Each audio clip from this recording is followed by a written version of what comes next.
dernière rencontre qu'on a eue à la presse Ouais. avec les amis et le comité de soutien de la fresque, Jean-Claude Gouache parlait de sans doute recours serait. Ouais, Est-ce qu'il y a eu des. C'est ce que est-ce j'entends. la mairie a été, Non, pas pour l'instant, mais on voit bien qu'à la demande de communication des pièces, demande à laquelle nous avons donné droit, alors pas toujours dans les délais qu'ils attendent quand ils ont ce genre de documents, ne se communiquent pas comme ça aussi facilement, parce qu'il y a aussi des documents qui peuvent relever du secret commercial, dans le sens où c'est des éléments qui relèvent de la réponse du maître d'œuvre. Enfin, on imagine que c'est pour préparer les éléments, sans doute, d'un recours, voire même d'un référé. Je trouve dommage qu'on prenne en otage un beau projet comme ça pour un sujet qui n'est pas un sujet de contentieux. Formellement, il n'y a pas de contentieux, puisqu'on veut sauver la fresque. Et on veut la mettre en valeur ailleurs. Donc il n'y a pas normalement de contentieux. Il y a un contentieux pour ceux qui voudront faire un contentieux.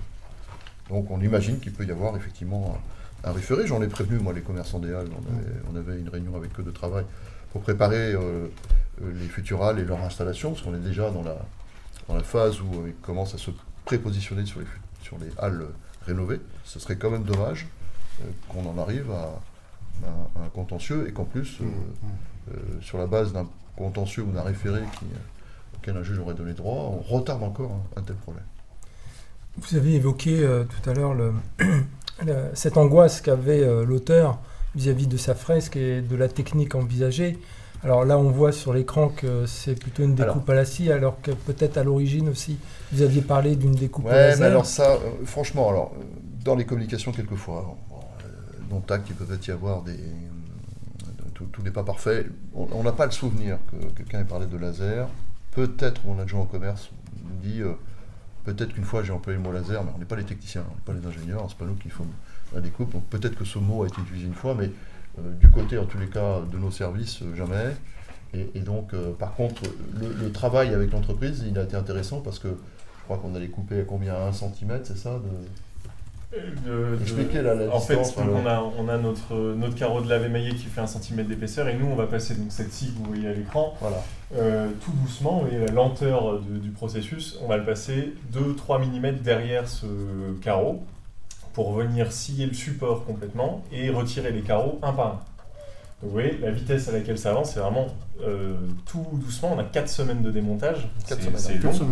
4 semaines semaines pour démonter très correctement, tout doucement cette œuvre, en forme de time-lapse, mais vous voyez la qualité de ce qui est fait avec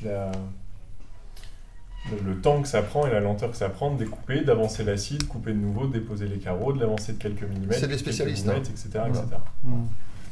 Ils ont une scie à eau, donc il y a un circuit de refroidissement par de l'eau qui rafraîchit l'épaisseur de la scie, avec des points de diamant pour avancer tout doucement et être capable de manger le béton et les ferraillages qui est à l'intérieur petit à petit. Donc en fait, elle n'attaque pas du tout le carreau, quoi. Le carreau reste intact. Tout à fait. Carreau de lave. On ne touche pas au carreau. Il n'est pas touché. On vient juste l'enlever de son support une fois qu'on a découpé derrière. Voilà. Et donc, en préparation de support, on vient aussi filmer l'ensemble de la fresque. Et puis surtout, il y a déjà des carreaux sur place qui ont probablement été cassés suite à la manipulation des commerçants sur le marché, etc. Et donc ces carreaux sont protégés avant, la scie passe et il y a un film avec un peu de résine et on vient décoller le carreau en entier et pas simplement tous les morceaux des carreaux. La fresque, vous vous rendrez compte si vous allez sur place, les carreaux de lave émaillé sont collés sur un support béton. Moi aussi j'avais besoin d'être rassuré, quand on voit ça honnêtement, on dit bon, c'est fait dans les règles de l'art, avec les spécialistes. Il y avait une petite partie qui a été enlevée, c'était pour un essai. Oui, pour un essai, tout à fait, pour voir ce qu'il y avait derrière et comment était c'est l'accroche. Cette partie-là, les quelques carreaux qu'on a déposés nous ont permis de comprendre la complexité du complexe d'éléments et donc effectivement la fresque est sur un support béton qui a la forme de la fresque. Et ce support béton, lui, est fixé dans le mur d'enceinte des halles avec des tiges filetées. C'était justement une des angoisses de l'auteur qui disait là encore sans son accord, mais ce sont ses déclarations, elles ont été enlevées et puis du coup elles n'ont jamais réapparu. Oui, tout à fait. Ces carreaux-là, nous, on les a conservés. Maintenant, le projet étant de démonter de la fresque, on n'allait pas les repositionner pour les redémonter. En tout cas, vous les avez toujours. On les a D'accord. toujours, bien C'était sûr. aussi une des Des crispations séquences. et une Non, angoisse. Il n'y a pas eu de casse sur ces carreaux. Et sur ces carreaux, il y en a un qui a été cassé. Un qui a été cassé. Et de nouveau, en interrogeant Natacha Frankel et sa société Art du Feu, c'est des pièces qu'on peut travailler en restauration, puisqu'on a l'ensemble des carreaux et l'ensemble des morceaux sans que ça pose de problème majeur. Tout à l'heure, vous évoquiez le droit moral de l'artiste qui doit donner son accord. Vous l'avez dit, c'est dans des discussions. On doit respecter. Pour pouvoir respecter, s'il continue à camper sur ses positions, vous allez aller jusqu'au bout de cette démarche, malgré tout. Oui, enfin attendez, on a un projet de près de plus de 14 millions maintenant, qui est attendu par les Lorientais. Enfin, il y a un moment, il faut être un peu sérieux. Je pense qu'on a quand même respecté toutes les étapes. Dans l'esprit, on a respecté son droit moral. Le droit moral de l'auteur. Il a été informé de toutes les étapes, qu'il n'ait pas formellement donné son accord, dont acte. Mais pour autant, est-ce que ça doit contraindre le projet tel qu'il est conçu, qui est un beau projet et architecture énergétique et donc écologique? Je ne comprendrais pas. Juridiquement pas aussi. Il faut être clair, si demain il y a un référé et qu'un juge donnait droit au référé, enfin, pensez bien qu'on a aussi fait nos analyses juridiques, on a aussi des conseils, et qu'a priori, on a respecté et le droit et aussi l'esprit originel de l'œuvre architecturale que sont les Halles de Merville. Oui, parce que l'un des points soulevés juridiquement, c'est de dire que c'est un bâtiment remarquable et donc par lui-même déjà, sans la fresque. Sans la fresque. C'est ça qui compte. Et le fait que la fresque fasse partie maintenant intégrante de ce bâtiment-là, intrinsèquement, la fresque devient elle-même... Par destination. Par destination, c'est ça. C'est ça, je crois. C'est le terme employé, je crois.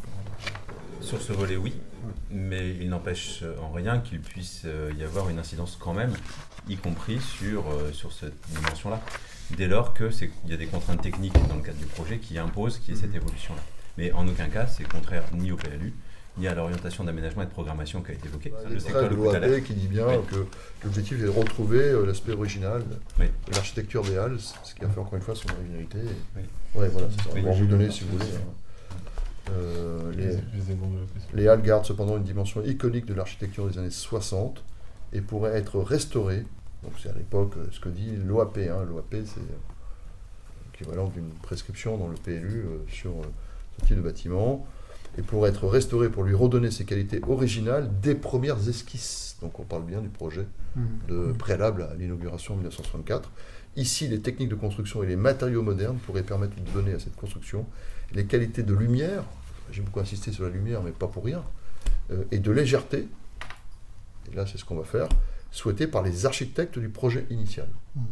Encore une fois, je laisse ça à disposition, et donc c'est effectivement l'agence DLW qu'on a choisie, et qui, de notre point de vue, et encore une fois unanimement, tous les élus, que ce soit ceux de la commission d'appel d'offres comme du conseil municipal, ont considéré que, pour le coup, oui, on avait un projet qui... alors, ça c'est la traduction de l'agence, donc on commence à être dans plus d'interprétation, mais ce que proposait DLW, c'était de corriger les maladresses initiales pour retrouver l'élégance, la finesse, la légèreté, la transparence des premières esquisses.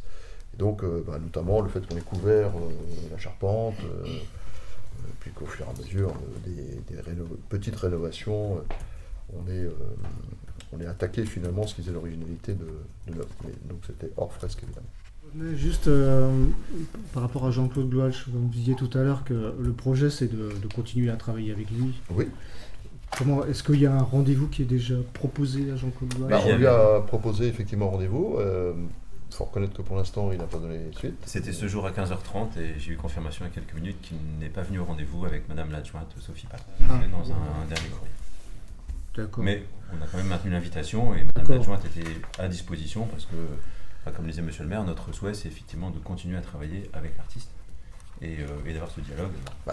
Il écrit dans un courrier qu'il n'a jamais donné son accord sur la dépose de la fresque. Moi j'ai assisté à la réunion notamment celle du 28 avril, je peux vous assurer qu'on était déjà sur le travail de mais je veux être associé au groupe de travail pour la relocalisation.